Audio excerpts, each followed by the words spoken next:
Hi guys, welcome back to my channel. Welcome if you're new. My name is Chelsea. As you can see, I have this new microphone setup, which makes me feel like a professional podcaster, but hey guys, so actually I realized I messed up recording audio in this whole video because I thought I was using the external mic, but was actually still recording using the internal microphones on my computer. So this is how the mic is actually supposed to sound, and the rest of this video is still going to be the same audio quality as before as I was recording on my phone. You will hear this mic quality soon enough, and let's just get back to the video. Anyways, as you can see from the title of this video and kind of how I'm set up right now, this is a bit different from my usual type of content. Usually my videos are more casual, like lifestyle and vlog type content, but today I want to sit down and kind of chat about a topic that is still related to fitness, but is a little bit more of a deep dive on one specific topic. But before we get into that, I just wanted to say thank you so much for 2,000 subscribers. This is a pretty big milestone for me. Shout out to all of you, I guess. Also, if you know me in real life, you don't. I usually don't even feel like a real person in these videos, so thanks for sticking with me, I guess. And that is actually the perfect segue into this video.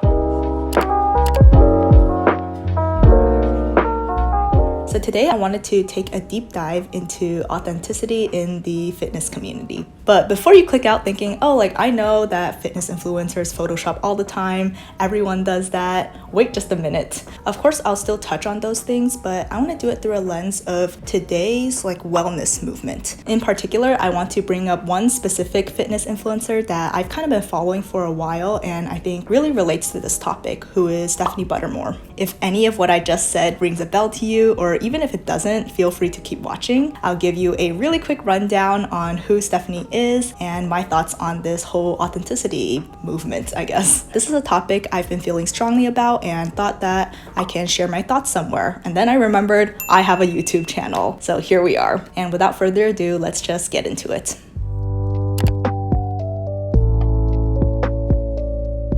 Also, this setup right now is kind of weird, which is why I'm sitting like this, so just don't mind me. So the body positivity movement is theoretically pretty straightforward. When you search it up, it is essentially a social movement focused on the acceptance of all bodies while challenging present-day beauty standards. However, we all know this body positivity is not for everyone, especially in online spaces where the most blatant examples being plus-size creators' videos being restricted due to violating community guidelines, while more socially accepted, slimmer bodies are pushed forward, and thus they kind of co-opt this space that was originally created for marginalized groups. There's also the fine line between someone's appearance and their overall health, which leads to people accusing others of promoting unhealthy habits, and of course the hyper-focus on appearance, which is actually just one facet of our very multifaceted selves. I'm saying all this to essentially set up my own claim for this video, which is that I've noticed in the past few years in the fitness community, there's kind of been this sharp turn. I think that we're past the days of influencers blatantly saying, drink this or do this in order to get X result. Of course, you've got the Chloe Tings of the world who have blown up over quarantine because people want to see really specific results. But I think as a whole, this lifestyle genre of content on YouTube has really shifted to trying to be more authentic and doing what's best for you. You've got those what I eat in a days with seemingly regular portions, a balanced diet and exercise routine that isn't just hitting the gym twice a day, and buzzwords like intuitive eating or a balanced lifestyle being thrown around. And all of this makes it seem like people are being more open and authentic about their real lives, but influencers are still selling something to us. It's all just under this veil of what works for me is not going to exactly work for you, so I'm not responsible for anything. And even if we know this subconsciously, it's still hard to separate fact from pseudoscience on the internet, and I think these influencers know it. Body neutrality is yet another phrase that's kind of been associated with this type of content and has popped up in popular culture these days. This is the idea that you can exist without having to think too much about your body one way or the other, positive or negative. You can simply exist and be worthy of respect without thinking about your body at all. But let's just be real, the fitness industry is still mostly focused on appearances. So in this video, I want to ask the question, how do influencers cater their content towards the body positivity or neutrality movement? i.e., how do they appear authentic and real now that this is more valued than ever in order to sell a certain lifestyle in order to hence make money? Can they have their cake and eat it too?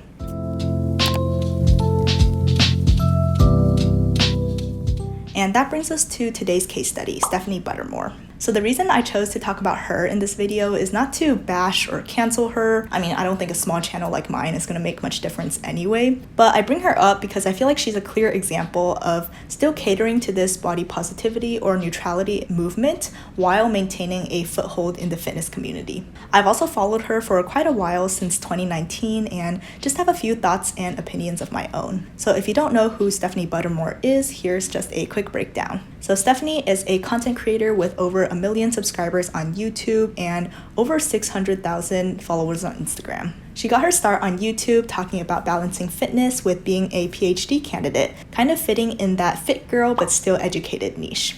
In 2017, she started doing these cheat day videos, which started with this 10,000 calories challenge, which I think was kind of a trend in YouTube back in the day. But this really kicked off her channel growth. She started gaining a lot of subscribers and views during then. I think a lot of people, including myself, just love to see someone else vicariously live out our dreams of eating all the junk food they want for a day and just seeing where it goes. Hi, it's me again, and I just want to say at that time I was also going through this restrictive dieting phase and specifically sought out videos like this so I could live vicariously through them. So take that as you will.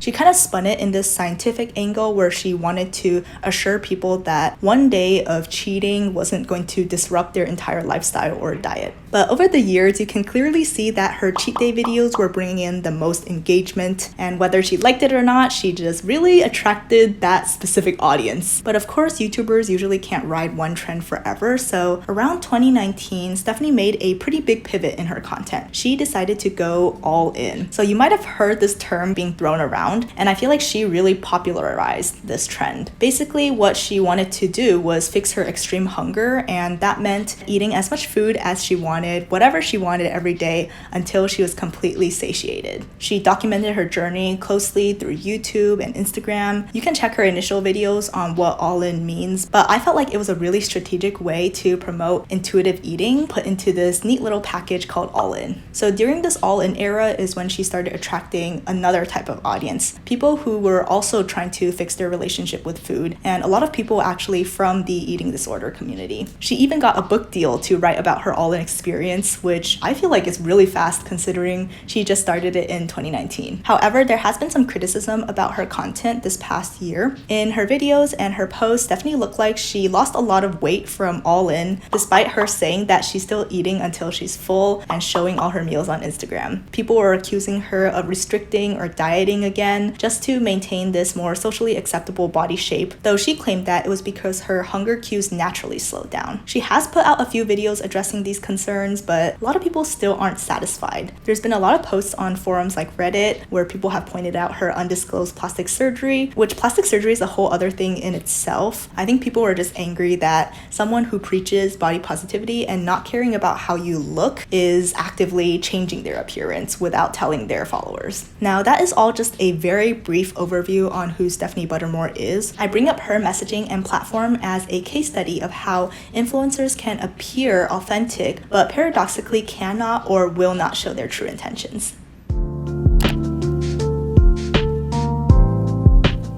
So how can influencers be authentic on social media? First of all, I just want to give Stephanie Buttermore credit for at least pivoting her content. I think all creators know how difficult it is to be pigeonholed into one specific genre and feel like you're disappointing a lot of people if you even try something different. Secondly, I think she was really smart to package her journey as all in. It's this really catch-all phrase that's a neat and tidy way to summarize what she's been doing without her having to explain too much. She can all tie it back to trying to fix my hunger cues, preaching body neutrality, fixing one's relationship with food without going into specifics about whether she had an eating disorder before or what are the implications of other people besides herself taking this on. But as we all know, influencing is a business and we are the consumers, so there's still a product to sell in there. And in a way, Stephanie has kind of put herself in another niche, this all-in movement. And this can't be easy to keep up because the body neutrality movement promotes not thinking about what you look like, yet so much content is all about the visuals. And that brings me back to my original point. Can influencers keep up with a conventionally attractive lifestyle or physique while catering to the masses of people who just realistically can't look like them? And can people like Stephanie Buttermore keep selling this pipe dream of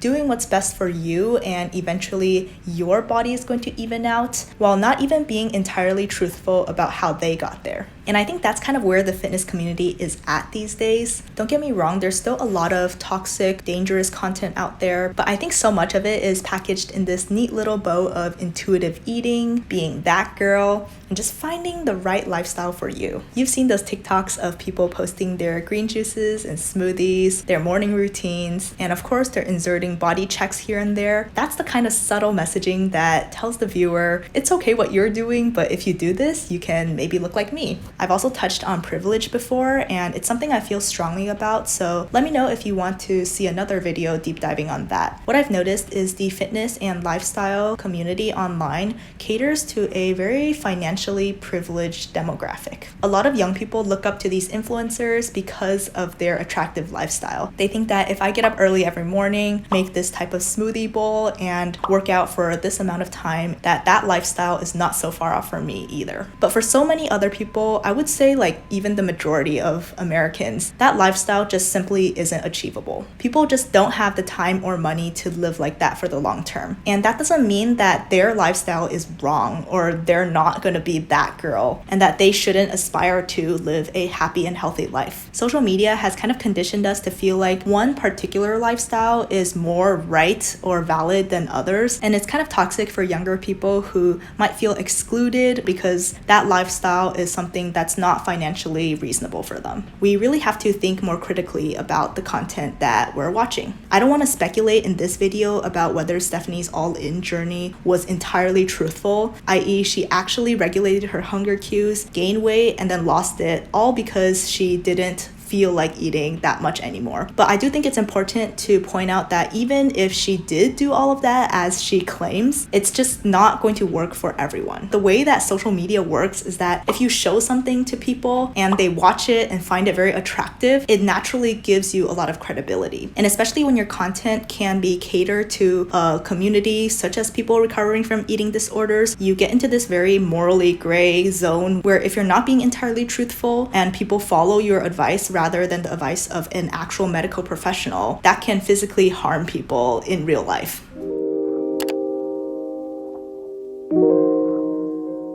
So I've been talking for a while and want to wrap up this video, but I just really don't think there's a satisfying conclusion here. I guess I just wanted to point out this trend I've been seeing ever since COVID, and also something I've been thinking a lot as a content creator myself. I don't think we can ever be truly authentic on social media, but it does get morally murky when money is involved. Sure, I don't have to show my entire life on my private Instagram, but I'm also not trying to explicitly sell you something. For those who make a living off of clicks, views, sponsors, programs, it can get really dicey. Sometimes what people disclose to viewers is just as harmful as what they don't disclose. For example, plastic surgery or steroid use, anything that you've done to achieve a supposedly natural result but isn't widely available to the average consumer. Anyways, let me know what you think of this topic and what else I should talk about. I'm not here to cancel Stephanie or anyone else. I just thought this topic was interesting and am interested to hear your thoughts about it. Thanks so much for watching. If you've come this far, for sticking with me as I try out this slightly different sort of content. I know I've been a bit all over the place as I have in this video as well, so just thanks for bearing with me. And of course, thank you so much for 2,000 subs. I'll continue making this content whenever I can, and I'll see you guys very soon in the next one.